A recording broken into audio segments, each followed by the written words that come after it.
В Коми дополнительно развернут койки для больных коронавирусной инфекцией. Такое поручение Минздраву дал глава региона Владимир Уйба. Причина – рост заболеваемости коронавирусом в республике. В конце прошлой недели дополнительно 20 коек были развернуты и в Инте. По коечному фонду на сегодняшний день развернуто 2359 коек, а занято 2016. Вот этот разрыв 20%, который нам обязательно необходим между развернутыми и занятыми, вы видите, он очень быстро уменьшается. Мы сегодня имеем разрыв всего 10%, это мало. И я дал поручение Минздраву Республики Коми дополнительно разворачивать койки. Но поручение это дал, но я снова напоминаю, что это опять дополнительные средства. Любая вновь разворачиваемая койка в красной зоне – это дополнительные средства из бюджета республики. И здесь, конечно, снова я связываю это с вакцинацией. Мы на сегодняшний день вакцинировали полностью 258 560 жителей Республики Коми, за что им огромное спасибо. Вакцины у нас более чем достаточно, более 159 тысяч доз. Соответственно, снова и снова призываю вакцинироваться. Как показывает практика, вакцинировавшиеся болеют реже и переносят легче. Зачастую им даже не приходится обращаться в медицинские учреждения за помощью. Ни одна вакцина не дает стопроцентной гарантии, что человек не заразится и не заболеет какой-либо вакциноуправляемой инфекцией. Но при этом вакцинация защищает от тяжелых форм и летальных исходов. Да, у нас регистрируются случаи болезни среди вакцинированных, и среди наших сотрудников, и среди других граждан.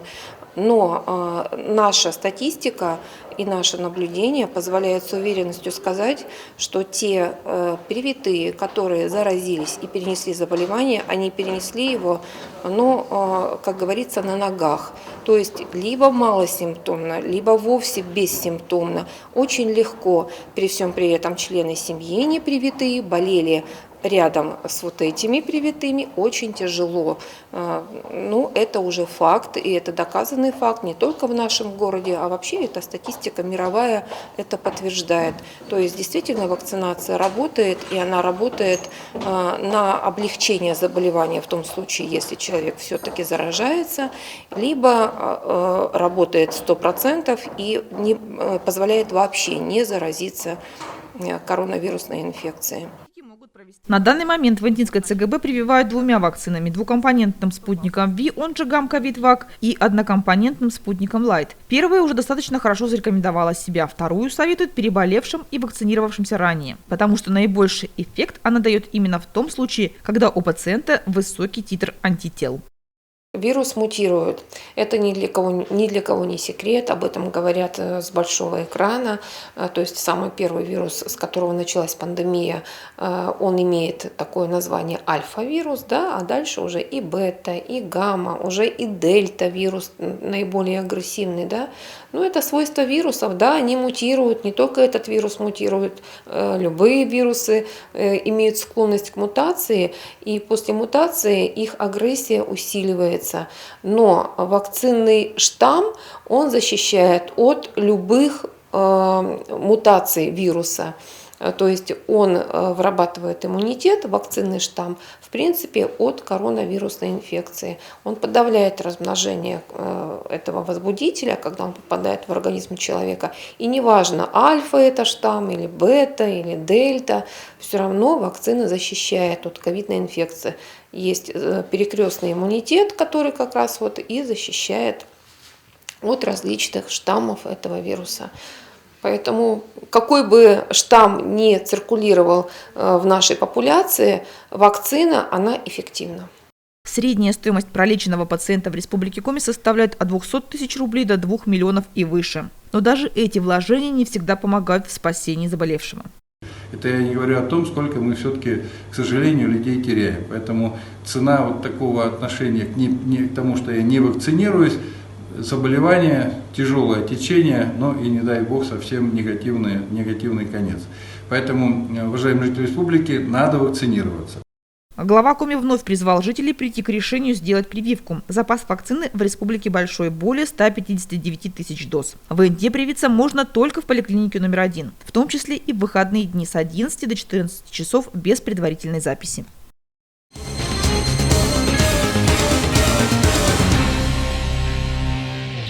В здании функциональной диагностики Центральной городской больницы уже собрали и установили новый маммограф рентгеновский скрининговый МАМА-4МТ+. В рамках модернизации первичного звена Министерство здравоохранения Республики Коми нам закупило новый маммограф. Маммограф очень хороший. А маммограф, который у нас сейчас пока еще работает, он достаточно уже много лет, он уже ресурсы свои исчерпывает, но еще работает.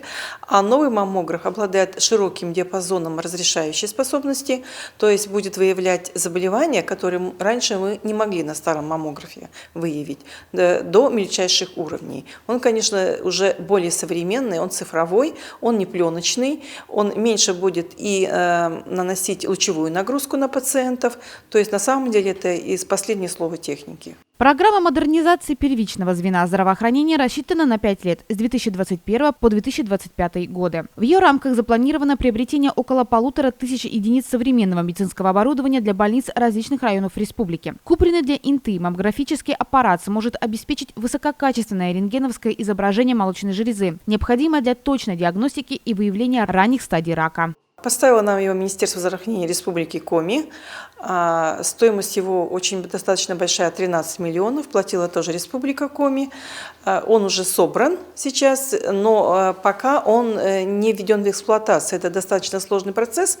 И когда мы уже все окончательно, все эти документальные технические проблемы пройдем, он будет запущен в эксплуатацию, и только на нем будут проводить рентгенологические обследования наши женщины.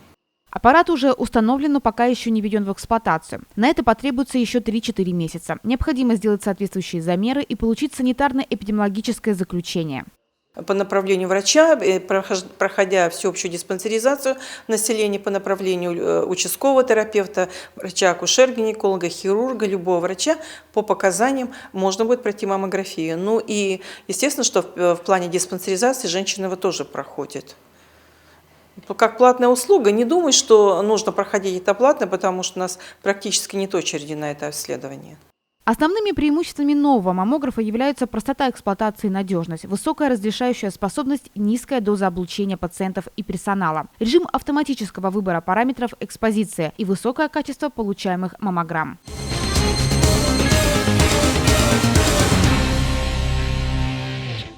6 октября прошла всероссийская штабная тренировка по гражданской обороне. В ее ходе была проведена проверка готовности органов управления и сил гражданской обороны всех уровней к выполнению мероприятий по повышению защищенности населения, материальных и культурных ценностей от опасностей в условиях чрезвычайной ситуации, а также выполнение мероприятий по гражданской обороне. В Инте в рамках тренировки была запланирована отработка нескольких вводных.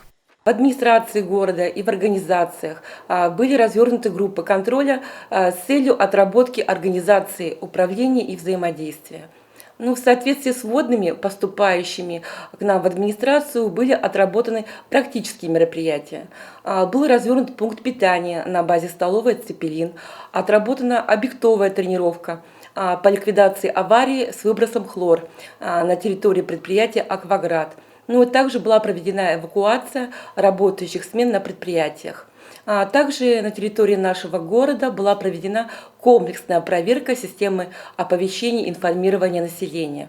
Одна из вводных, проводимой в Инте тренировки по гражданской обороне – утечка хлора на головных водозаборных сооружениях, которая произошла в результате обрушения стены. Специалисты предприятия отработали условную ситуацию оперативно. Быстро на место прибыли скорая помощь и пожарный расчет.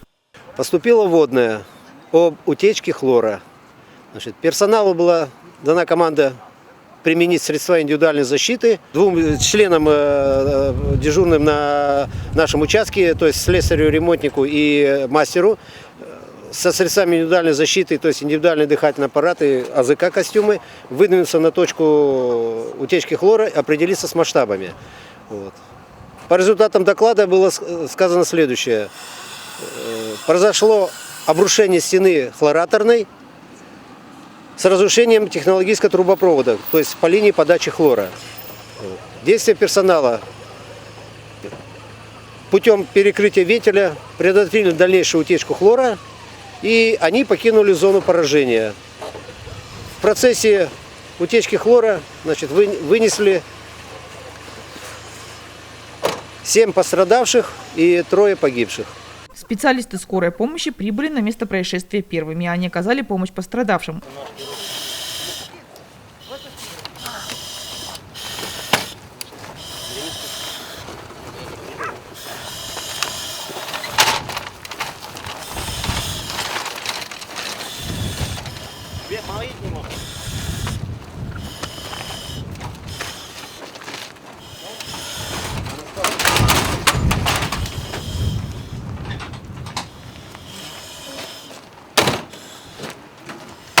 В задачу бойцов пожарного расчета входило создание водной завесы, чтобы не допустить распространения хлора. Тренировки, подобные этой, проходят на режимном объекте регулярно.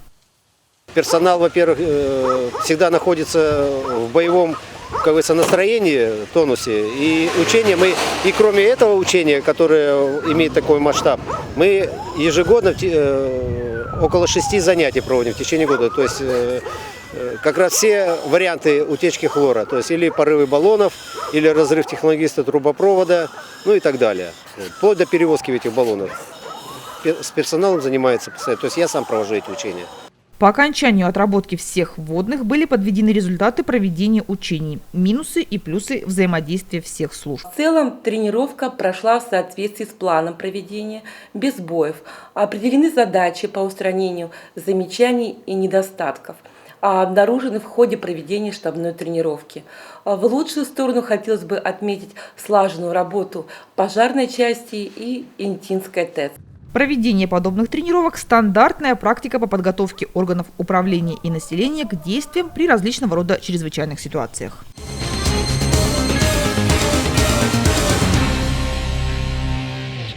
В среду в районе 11 часов на пульт диспетчера пожарной охраны поступил сигнал о возгорании деревянного здания по улице Инженерная. Загорелся жилой дом на 2 семьи. На место происшествия в срочном порядке выехал пожарный расчет. Выехали наши пожарно-спасательные подразделения на тушение пожара. Горел жилой двухквартирный частный дом. Площадь пожара составила 80 квадратных метров. В тушении пожара привлекалось 4 единицы автотехники, 12 человек лишь состава Интинского пожарно-спасательного гарнизона. С пожаром, в принципе, успешно справились. Полдома отстоять удалось, которые не горели. Также удалось отстоять соседние строения. Угроза им была существенная. Рядом находились дачи, жилые постройки.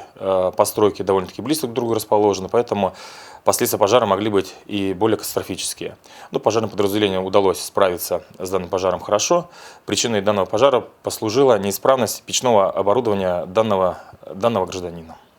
Огонь разгорелся очень быстро и из-за сильного ветра грозился перекинуться на соседние здания. Слаженные действия пожарных позволили быстро справиться с открытым пламенем. Но пожар все равно успел уничтожить половину жилого строения. Соседние здания удалось спасти. Погибших и пострадавших нет. Сотрудники пожарной службы города напоминают об основных правилах использования печного оборудования и пожарной безопасности. Да, у нас впереди зимний сезон, зимний отопительный сезон. У нас много печного оборудования в гаражах, в частных домах, поэтому всем гражданам, жителям нашего города настоятельно рекомендую проверить печное отопление, оборудование, проверить дымоходы. Если кто-то сомневается в состоянии своего печного оборудования, пускай подходят к нам, к специалистам пожарной охраны, могут выйти, посмотреть, какие-то, может подсказать, что не так, где-то что-то подколотить, подложить лист вот этот несгораемый и так далее. Это снизит возможные последствия нашего, будущего отопительного сезона. И благодаря, профилактике вот этого печного оборудования, если мы проведем полную оценку его, гражданин, наверняка,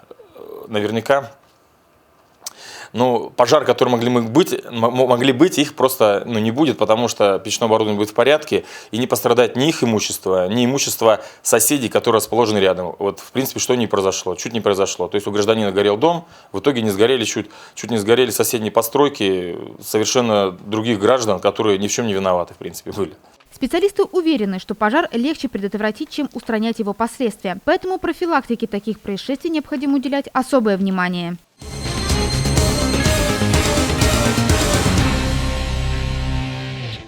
Всероссийская перепись населения пройдет в этом году с 15 октября по 14 ноября. Напомним, что решение о проведении переписи населения в 2021 году было принято правительством Российской Федерации летом прошлого года в условиях пандемии COVID-19. К настоящему времени уже выполнен основной комплекс подготовительных работ. Утверждены формы переписных листов, изготовлены и переданы в регионы электронные планшеты для переписчиков. Организованы работы переписных комиссий на всех уровнях. Сформирован список людей, желающих работать переписчиками. Создана цифровая карта снова переписи. Уже началась перепись в труднодоступных районах. В нашем городе нам потребуется 87 переписчиков. Попробовать себя в этой роли сможет каждый граждан, достигший 18 лет и прошедший специальное обучение. На обучающих семинарах будущие переписчики получат навыки работы с переписными документами, научатся задавать вопросы, узнают, как вести себя в сложных ситуациях. Также переписчика научат, как отвечать на главные вопросы, например, зачем нужна перепись и как использовать и защищаются полученные персональные данные. С каждым переписчиком после успешного прохождения обучения будет заключен договор гражданско-правового характера.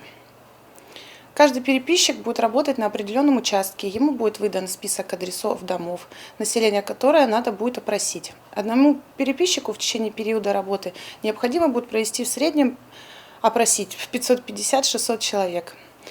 Переписчику будет оказываться защита со стороны государства. В неблагополучные квартиры и дома, список который предоставит органы МВД, переписчику пойдут с сопровождением полицейских. У каждого переписчика будет официальное удостоверение. Чтобы интинцы могли отличить специалиста от мошенника, переписчики будут работать в специальных жилетах со светоотражающими элементами и логотипом переписи, а также иметь шарф с таким же знаком и портфель для переписных листов и планшета. Для работы в темное время суток им выдадут фонари. Те, кто не хочет пускать переписчика к себе домой, могут принять участие в переписи дистанционно через портал госуслуг или на переписных участках. Большое преимущество будет иметь пользующиеся интернетом и зарегистрированные на сайте госуслуг. Они могут заполнять переписные листы самостоятельно в любое удобное для них время через портал госуслуг, как на себя, так и на всех членов семьи. Таких пользователей переписчик опрашивать уже не будет. Каждому человеку, прошедшему перепись через портал, будет выдан код, который они предъявят пришедшему к ним переписчику, и повторно переписываться уже не будет.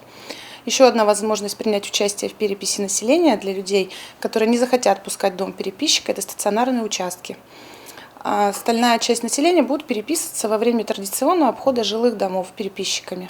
Большинство из них при опросе будут использовать планшеты, что значительно улучшает качество полученных результатов и скорость их обработки. Самостоятельно заполнить переписные листы на портале госуслуг жители страны смогут в период с 15 октября по 8 ноября. Перепись населения на отдаленных и трудодоступных территориях, транспортное сообщение с которыми в основные сроки будет затруднено, продлится до 20 декабря 2021 года. Предварительные итоги предстоящей всероссийской переписи населения будут подведены в апреле 2022.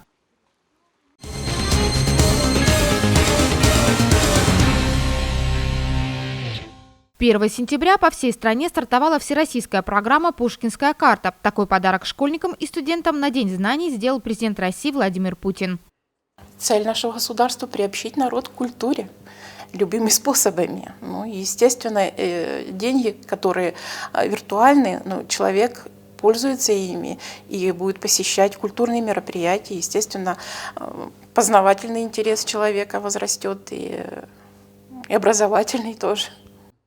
Пушкинская карта – это специальная карта платежной системы МИР, которую могут оформить молодые люди в возрасте от 14 до 22 лет. Номинал карты составляет 3000 рублей. Потратить их можно исключительно на приобретение билетов на культурные мероприятия. В проекте принимают участие музеи, концерты, выставочные залы, театры и филармонии по всей стране. На сегодня в проекте от региона зарегистрировано более 50 мероприятий. Интинский краеведческий музей одним из первых принял участие в проекте. Для того, чтобы проучаствовать в этом проекте, нам надо было заключить договор с сервисом по продаже билетов. Этот сервис так называется «В музей». Они нам предоставили бесплатный терминал, белый терминал так называемый, сервис для продажи электронных билетов, считыватель для этих электронных билетов. Теперь мы будем работать. В октябре обладатели Пушкинской карты смогут посетить 2 выставки Интинского краеведческого музея. Выставка «Корпорация Инты», посвященная Дню города, вобрала в себя более 60 фотоснимков интинских пейзажей. Красивейшие уголки, неповторимые пейзажи родных улиц, скверов, зон отдыха Инты. Это неисчерпаемый источник вдохновения для фотографов. Каждая работа индивидуально, неповторимой, заключает в себя отдельную историю. Кто авторы выставки? Люди, интинцы. Почему? Потому что мы долго размышляли на тему, кого можно вывесить к Дню города в выставочном зале. Перебрали немного вариантов, и в какой-то момент появилась идея не привязываться к конкретному автору, человеку, а взять автора как группу людей. Получается выставка интинцев для интинцев. То есть все, кто что-то где-то увидел, понравился ракурс, понравился вид, человек запечатлел это, выложил в группу. Ради бога. Если людям это нравится, почему нет?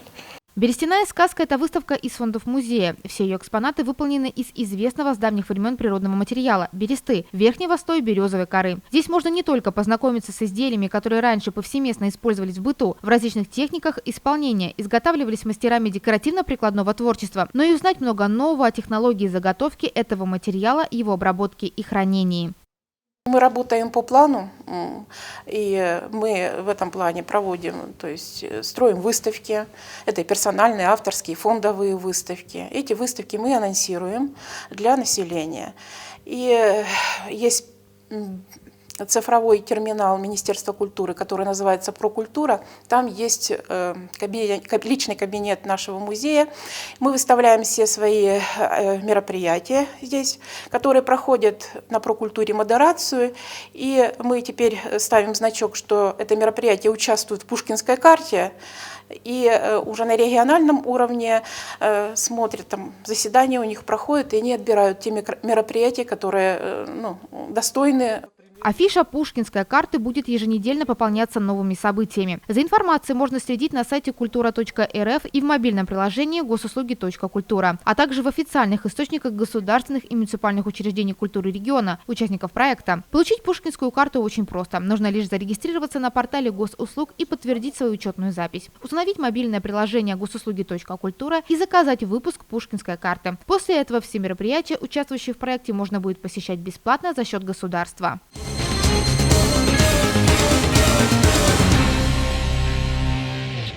В эти выходные в Инте пройдет республиканский турнир по вольной борьбе памяти Николая Лунина. Эти соревнования являются для нашего города традиционными и проводятся уже много лет подряд.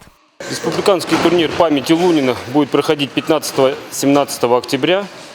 Города приедут нам из Сыктывкара, Печоры, Усинска, Кожвы, Визинги. Инта, как хозяйка игр, представляет самую многочисленную команду. В соревнованиях примут участие почти 40 интинских борцов. Сейчас ребята активно готовятся к турниру и почти каждый день тренируются. Готовимся в обычном режиме. Каждый день тренировки. Старшая группа с 6 до полдевятого. Ну и младшая группа с 4 до 6, с полвторого. 4 группы у нас детей. Народу с переездом в новый зал прибавляется с каждым днем. Поэтому работаем. Еще в прошлом сезоне секция вольной борьбы начала переезд из старого помещения спортивного зала бывшей шахты «Капитальной». Сейчас они занимаются в здании школы номер 1, которая теперь официально является одним из структурных подразделений спортивной школы «Юность». Город есть город, то есть легко детям добираться, уходить с тренировки. То есть не надо уже развозить, переживать, кто как будет добираться. То есть в городе очень удобно. То есть, и комфортные условия. Сейчас в секции на постоянной основе занимаются 60 детей. Их тренируют 2 наставника – Владимир Каплунов и Сергей Худи. Набор желающих заниматься борьбой еще продолжается. Сергей Яковлевич, скажем так, только начал. С 1 октября приступил полставки тренера. Поэтому у него только набор еще идет. Многие из ребят занимаются борьбой с самого раннего возраста. Для них это не просто увлечение, а спорт, в котором они хотят добиться серьезных результатов. Такие большие турниры – это одна из возможностей заявить о себе. Я занимаюсь борьбой с 1 класса, но там были промежутки, пропускал из-за операции. 2 года выпал. Получается, 7 лет занимаюсь. Готовка идет полным ходом. Хочется, конечно, выиграть дома. Потом следующие соревнования уже будут в городе Сыктывкар, все российские. Буду стараться попасть в тройку, ну, желательно победить и присвоить себе звание кандидата в мастера спорта. Борьбой я занимаюсь уже 8 лет. Пришел я сюда с другом, он меня привел, когда я приехал в этот город. Чувствую себя тут комфортно, успехи есть. Подготовка отличается, более усиленные тренировки, ближе к соревнованиям. Также знаю, какие будут соперники. Ну, вроде один из сильнейших будет из Усинска, на которого надо будет настроиться. В предстоящем турнире спортсмены будут разделены по возрастным и весовым категориям. Борцы не любят загадывать о результатах наперед. Кто сильнее, покажет ковер. Схватка идет у нас в 2 периода по 2 минуты. Досрочная победа – это преимущество в 10 баллов. Если соперника ложат на лопатки, это чистая победа, называется туше. Ну и, соответственно, по баллам. То есть преимущество там в любое количество баллов. Вот так определяется победитель схватки. Республиканский турнир имени Николая Лунина торжественно откроется 16 октября в 11:00. Схватки начнутся в 11:30. Соревнования будут проходить в Центральном отделении спортивной школы «Юность» по адресу Лунина, 7.